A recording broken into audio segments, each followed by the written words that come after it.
ya. Nah, kira-kira itu tuh lebih mirip kemana sih? Apakah lebih mirip ke ruang rapat, apakah ke aula, atau ke lainnya, kayak gitu.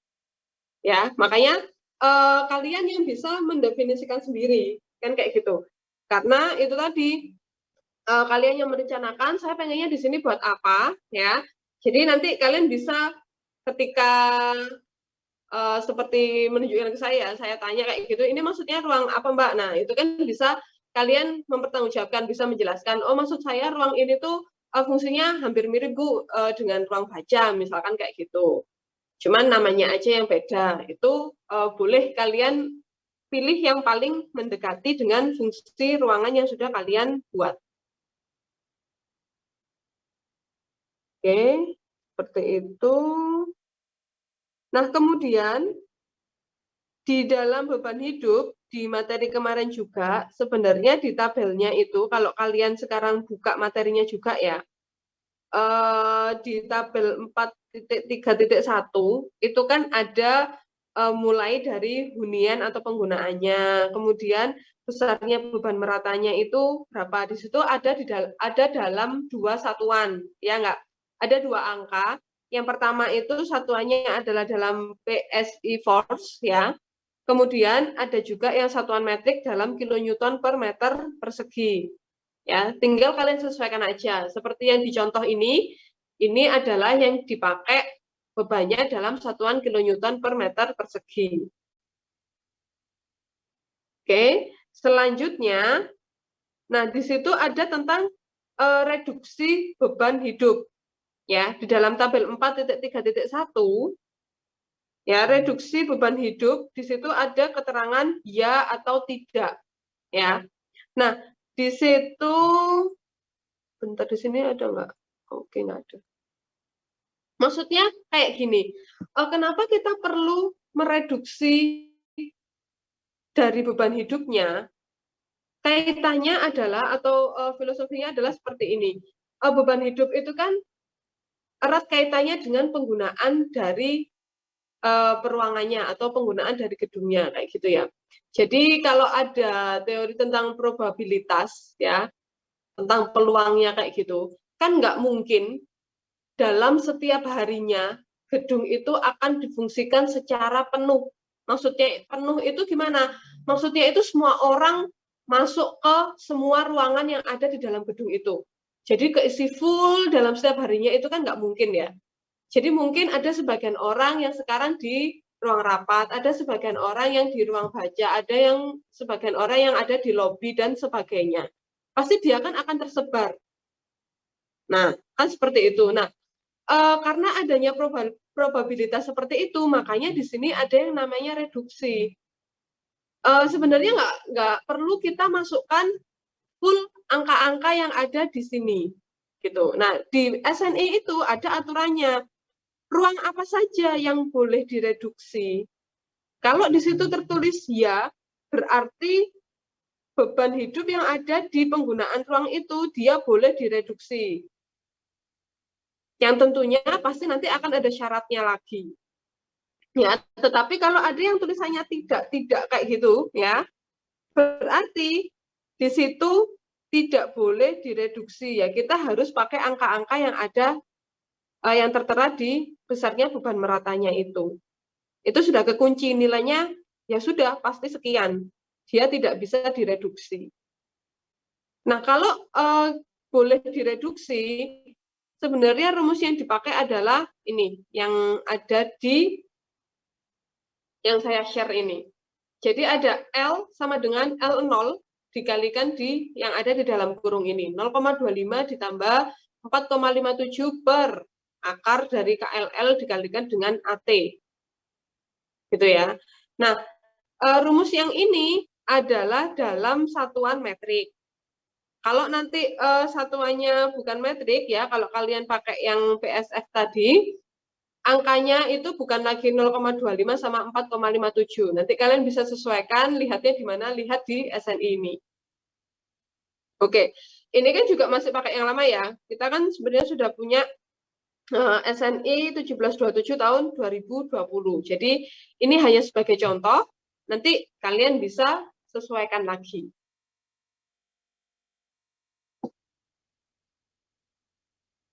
Oke, bentar.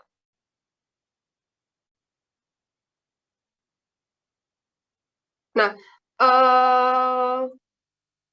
gini Wes, nanti saya pengennya sebenarnya menjelaskan gimana dapatnya ini ya, dapatnya KLL itu apa, AT atau tributary area, luas tributarinya itu seperti apa.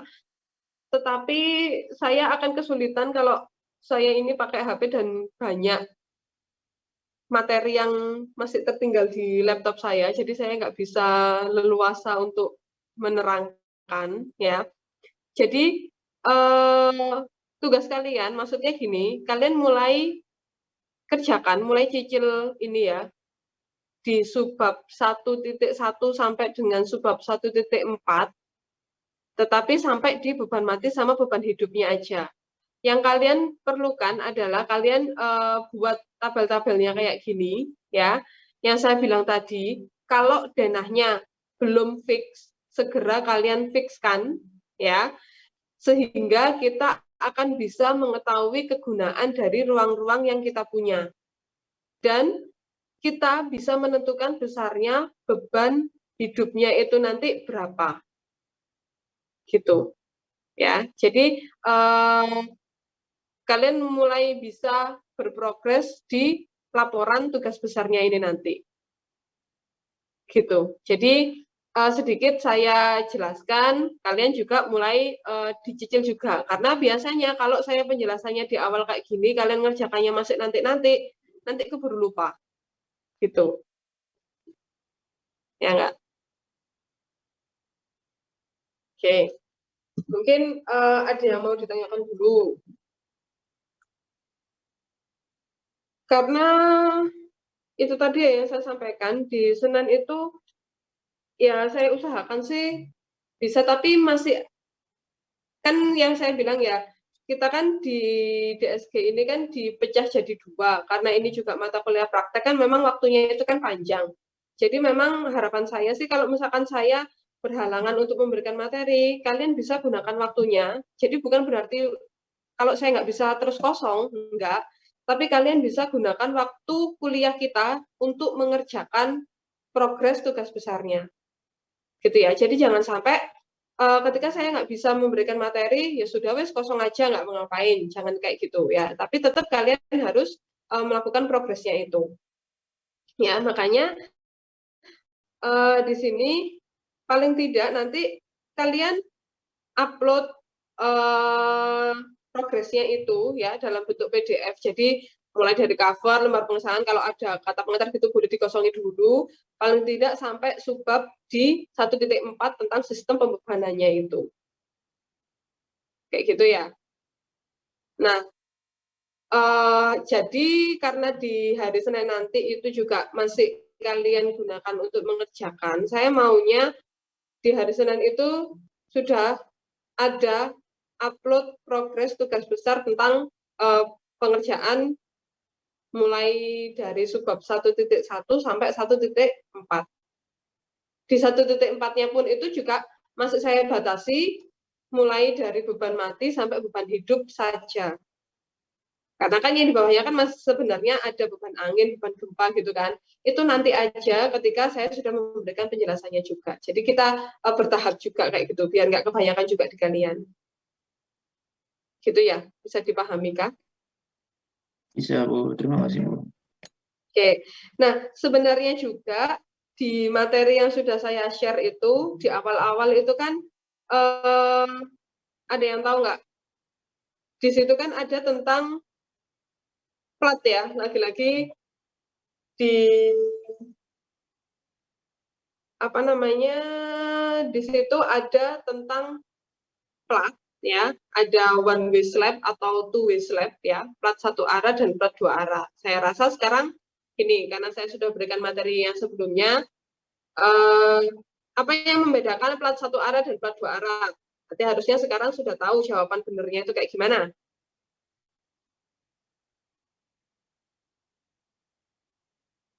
Ada yang mau menjawab?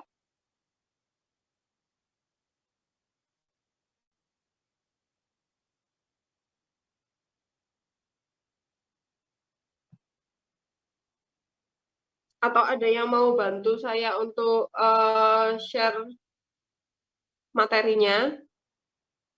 Karena kan kalian pasti sudah punya. Dan saya harap sudah di-download semua. Jangan-jangan ada yang belum di-download nih.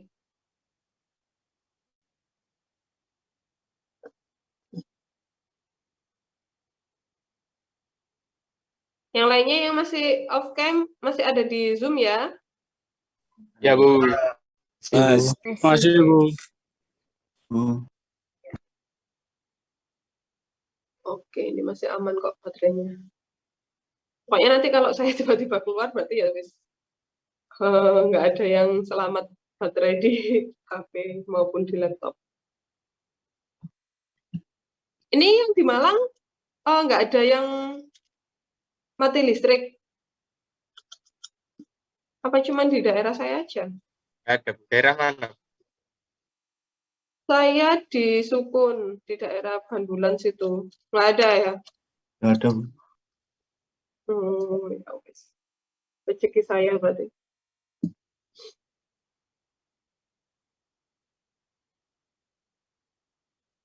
Ayo, coba yuk. Siapa yang mau bantu untuk share materi atau memberikan penjelasan tadi yang saya tanya? Coba, kenapa sih kita bicaranya di plat? Karena pada sistem pembebanan itu kan yang membebani balok itu ya asalnya dari plat, gitu kan. Jadi kita harus tahu dulu nih, plat kita itu plat satu arah atau plat dua arah. Nah, apa bedanya antara plat satu arah dan plat dua arah? Siapa yang mau menjawab?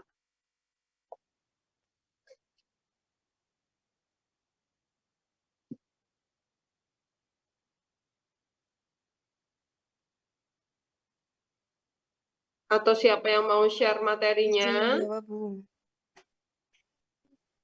Ya, siapa ini? Saya sudah sini. Sebutkan namanya.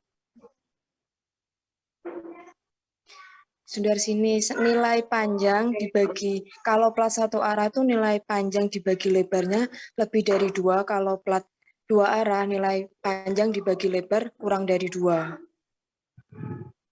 Oke, Mbak Sudarsini menjawab bahwa plat satu arah nilai yang lebih panjang ya, biasanya kita beri simbol apa, Mbak? L mungkin, Bu. Gimana?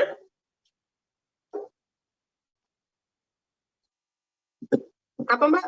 L? Tadi saya dengar? L kayaknya, Bu. L. Kalau yang bentang pendeknya apa?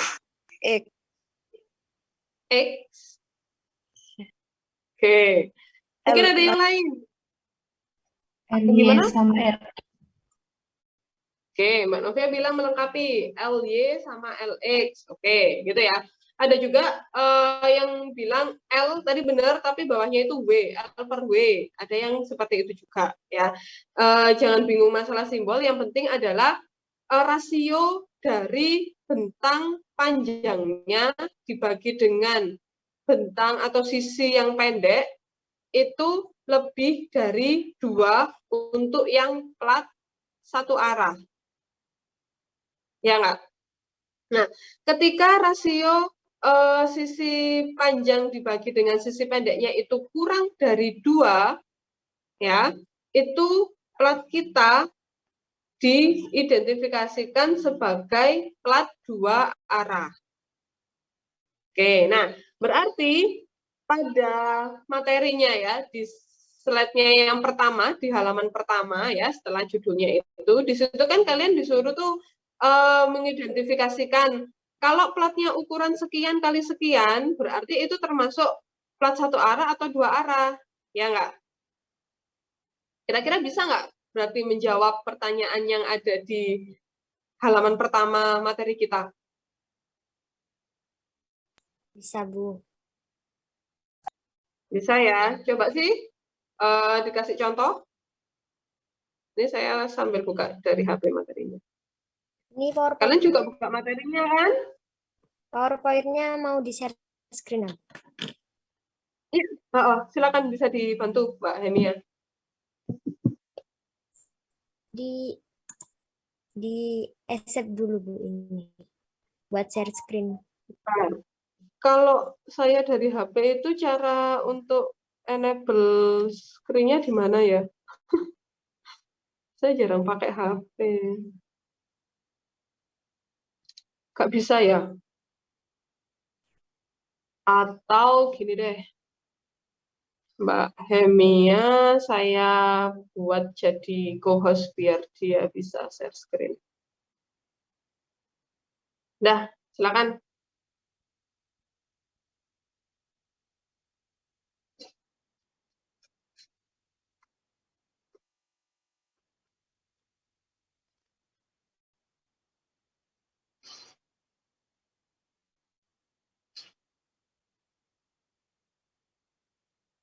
Nah, oke.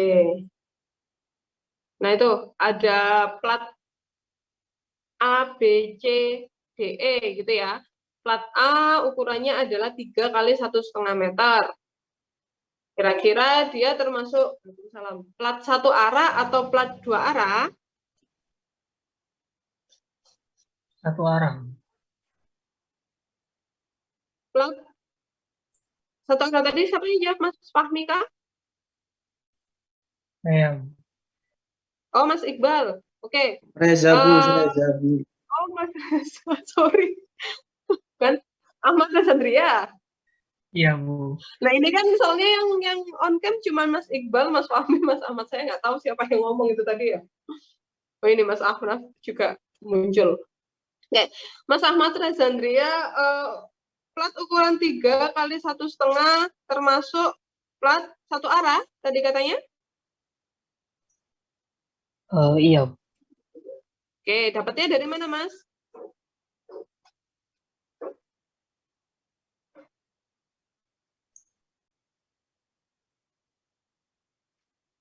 Mungkin bisa sambil dijelaskan kenapa kok akhirnya bisa bilang kalau dia itu plat 1 arah.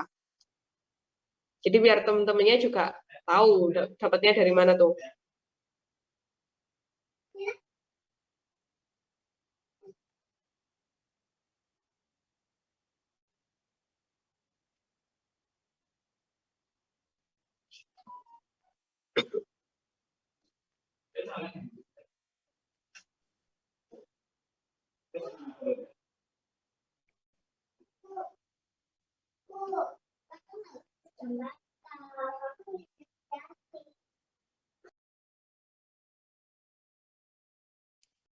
Izin menjawab Bu.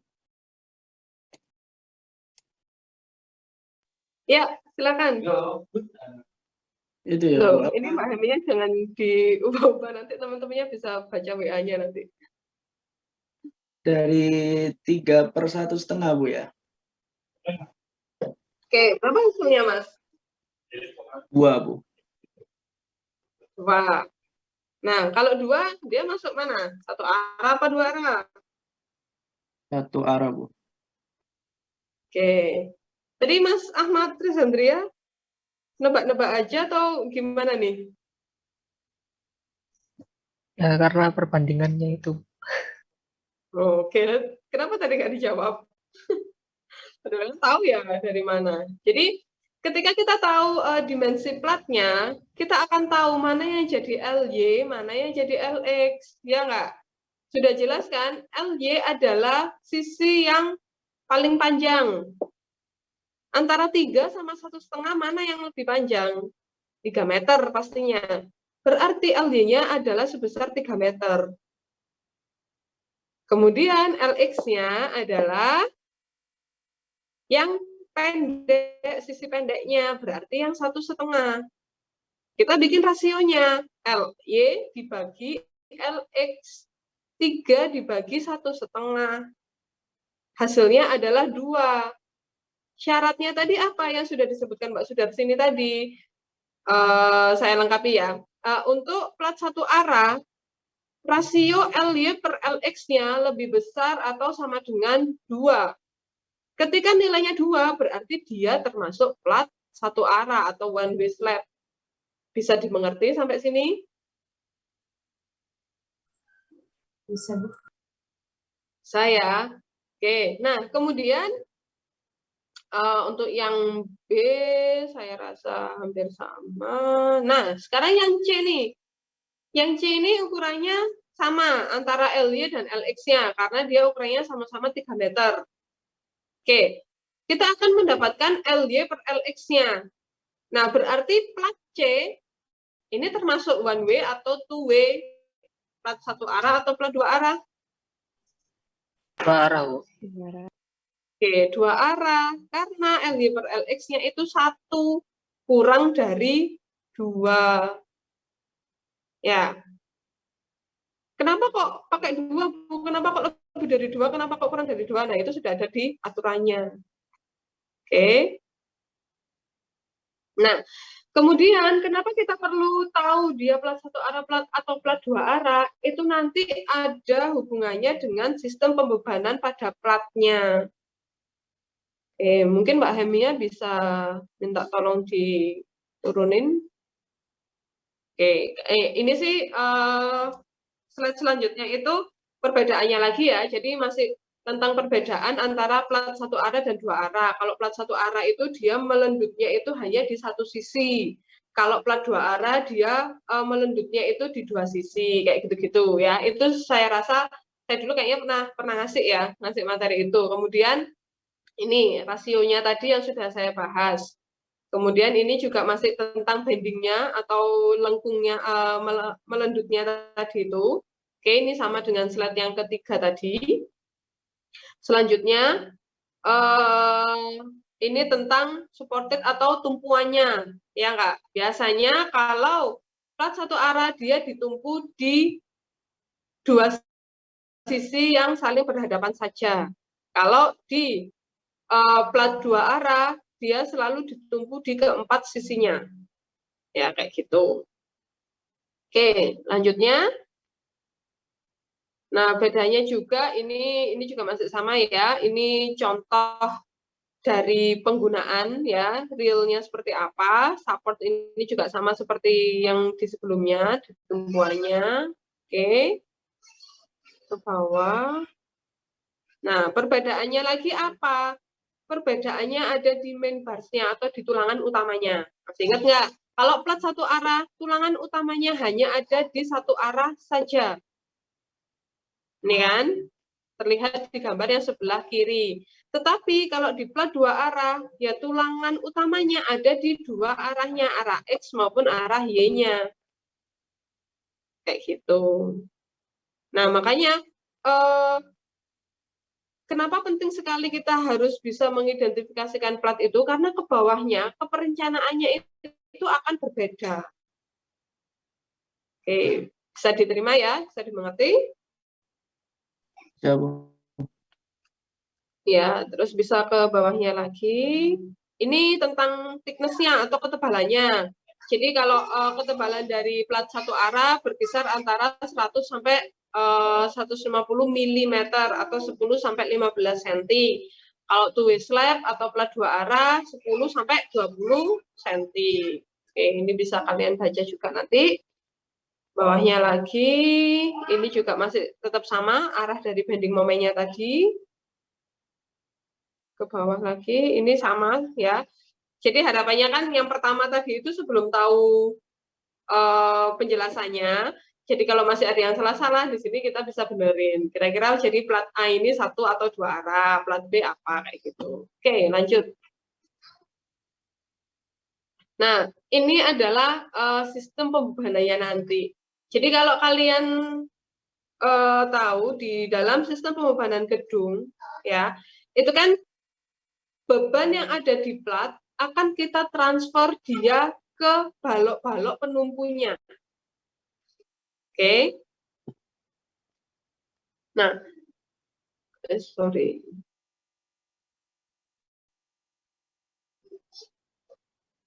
Nah, di sini ada plat, ya. Plat ini nanti yang akan kita transferkan, beban yang ada di atasnya ini, kita transfer ke balok-balok yang ada di sekelilingnya atau yang mendukungnya itu, yang menumpu. Oke, kalian masih ingat nggak dulu tuh ada yang namanya metode amplop. Ya. Jadi tergantung dari ukuran dari platnya, ya. Kalau misalkan dia ini adanya di plat 2 arah ya, yang saya bilang. Ini kita tarik 45 derajat. Kalau dia ini persegi, nanti bentuk pembebanannya ini adalah semuanya segitiga kayak gini. Segitiga yang ini akan ditumpuk oleh balok ini. Misalkan ini B1. Segitiga yang di sini, ya, area segitiga ini akan ditumpuk oleh balok B2. Segitiga yang di sini ditumpuk oleh balok B3. Nah, yang di sini ditumpuk oleh B4. Jadi seperti B4 ini, dia akan menumpuk dua sisi dari platnya. Dari plat 1 ini, ya, plat nomor 1 dan juga di plat nomor 2. Ya, sebagian ini sama ini. Tetapi kalau untuk balok ini, B1, dia hanya menumpuk beban dari plat 2 ini saja, yang bentuknya segitiga kayak gini. Oke. Nah, jadi ketika ukuran plat kalian itu persegi panjang seperti ini, ya, maka bentuknya nggak hanya segitiga saja, tetapi di sini ada yang berbentuk trapesium. Nah, karena di sini kita tarik dia 45 derajat. Jadi akan ada dua bentuk segitiga dan juga bentuk trapesium. Nah, area-area inilah yang akan kita transfer bebannya ke balok-balok di sekelilingnya itu tadi. Gitu. Agak sedikit ingatkah? Ya. Jadi nanti urutannya ya, beban yang ada di plat kita transfer ke balok-baloknya sini. Nah, di balok nanti dia akan mentransfer ke kolom baru nanti dia ke fondasi. Urutannya nanti itu seperti itu. Oke. Mungkin bisa diturunkan lagi. Nah, ini ya penjelasannya. Jadi urutannya yang seperti saya jelaskan sebelumnya, dari plat ke balok, balok ke kolom. Jadi seperti itu. Oke, ke bawah lagi Mbak Hemia. Nah, di sini ketika kita mendefinisikan bahwa itu plat 1 arah, maka yang terjadi adalah seperti ini. Karena tulangan utama di plat 1 arah itu kan memang hanya di dalam 1 arah saja, ya. Berarti misal di sini ada balok CD, kemudian di sini ada plat, ya. Maka beban dari plat apa saja yang membebani di balok CD, ini kita ambil setengah dari plat yang ada di sisi ini, CDFE, ya, setengah dari plat yang ada di plat ABCD kayak gini. Ya, jadi kita nggak pakai metode amplop itu tadi, kita tinggal pakai setengah dari setengah kayak gini. Ini untuk yang one way slab. Baru kalau yang two way slab bisa di bawahnya itu pakai yang metode amplop yang saya bilang di penjelasan sebelumnya. Nah, nanti beban-beban yang ada di sini yang membebani balok ini diidealisasikan sebagai beban merata. Nah, beban merata ini tuh dapatnya dari mana ya? Dapat dari perhitungan plat yang ditumpuk oleh baloknya itu tadi. Oke, bisa coba diturunkan Mbak Hania. Nah, ini yang seperti saya jelaskan tadi ya. Jadi bagaimana cara kita, apakah dia bentuknya segitiga saja ataukah ada trapesiumnya, itu tergantung dari ukuran platnya. Oke, turun lagi ke bawah. Nah, ini mulai kita masuk lagi ya. Kita masuk seperti yang saya jelaskan di awal tadi. Jadi ini yang saya jelaskan sambil saya menjelaskan di laporannya tadi. Itu ada semua di sini. Jadi kalau beban mati simbolnya itu kita biasanya pakai DL gitu aja ya. Beban hidup kita pakai LL. Beban hidup atap itu pakai LR. bukan hanya R, kayak gitu kan. Kalau R ini apa? R adalah beban air hujan. Beban anginnya W, beban gempanya E. Jadi ini kalian harus mulai ingat ya. Kalau nanti saya bilang DR apa ya, berarti itu mengarah ke beban mati atau dan lain sebagainya kayak gitu. Kemudian slide di bawah-bawahnya itu sudah saya jelaskan seperti yang sebelumnya tadi. Jadi ini kalau kalian kurang jelas ya di screenshotan ini, kalian cari di SNI ini 1727 tahun 2020. Di situ akan lebih jelas angka ini tuh berapa, komponennya untuk apa saja. Oke, saya rasa untuk yang slide selanjutnya itu sudah saya jelaskan tadi.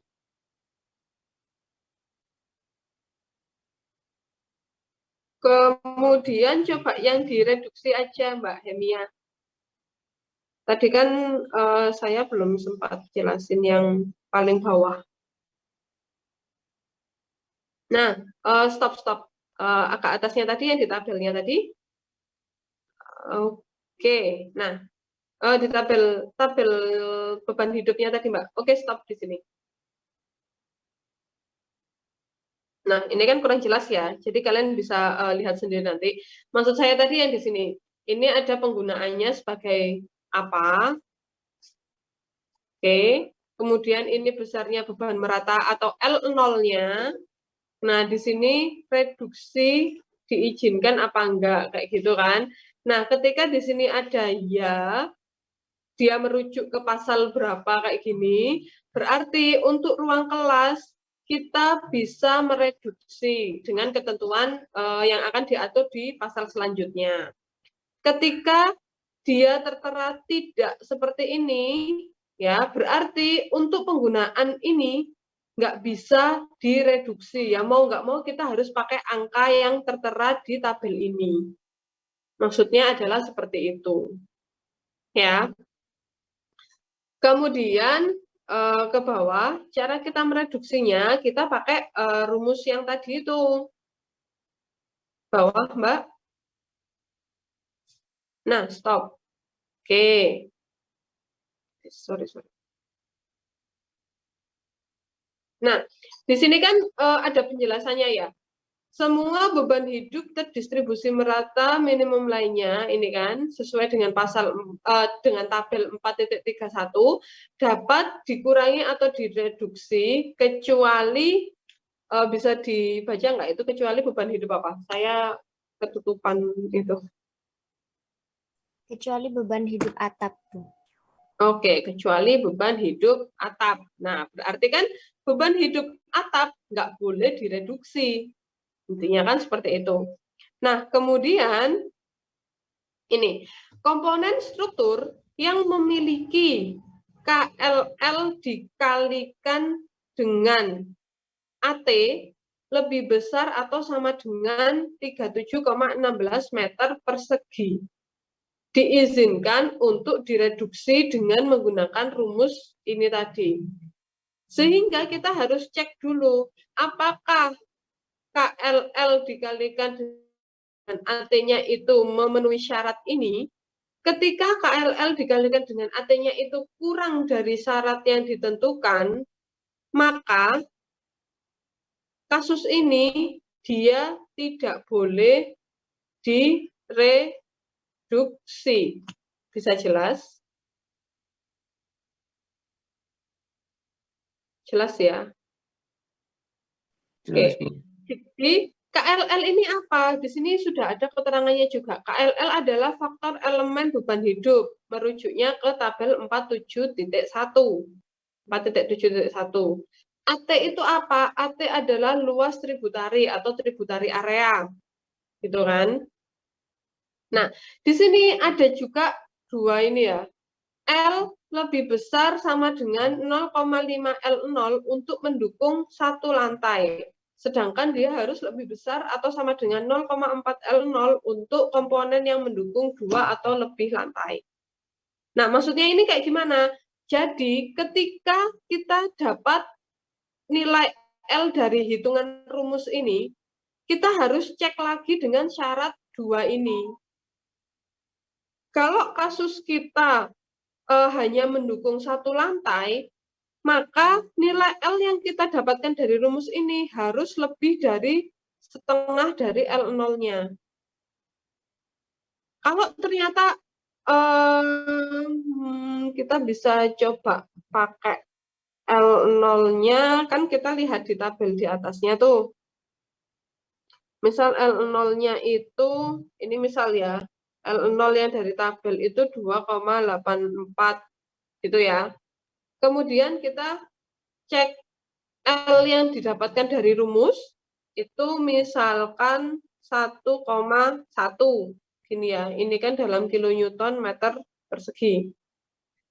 Kemudian kita harus cek L-nya ketika dia hanya mendukung satu lantai, berarti 0,5 dari 2,84. Ini kan berarti 1,42. Ya enggak?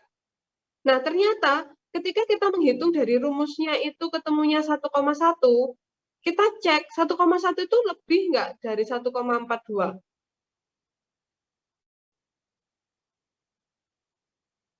Gimana? Kurang. Oke, kurang kan? Nah, ketika dia ini kurang dari yang disyaratkan, maka nanti yang kita pakai L-nya setelah direduksi adalah kita pakai yang ini, yang 1,42. Bisa dipahami?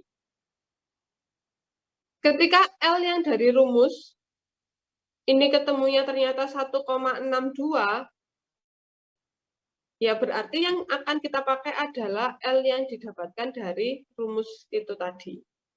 Bisa dimengerti? Bisa, Bu. Bisa ya. Oke, jadi ini penjelasan tentang rumus reduksi dari beban hidupnya. Oke, mungkin bisa ke bawah. Ini kok saya nge-clear-nya harus satu-satu ya? Bisa minta tolong di clear all nggak, Mbak?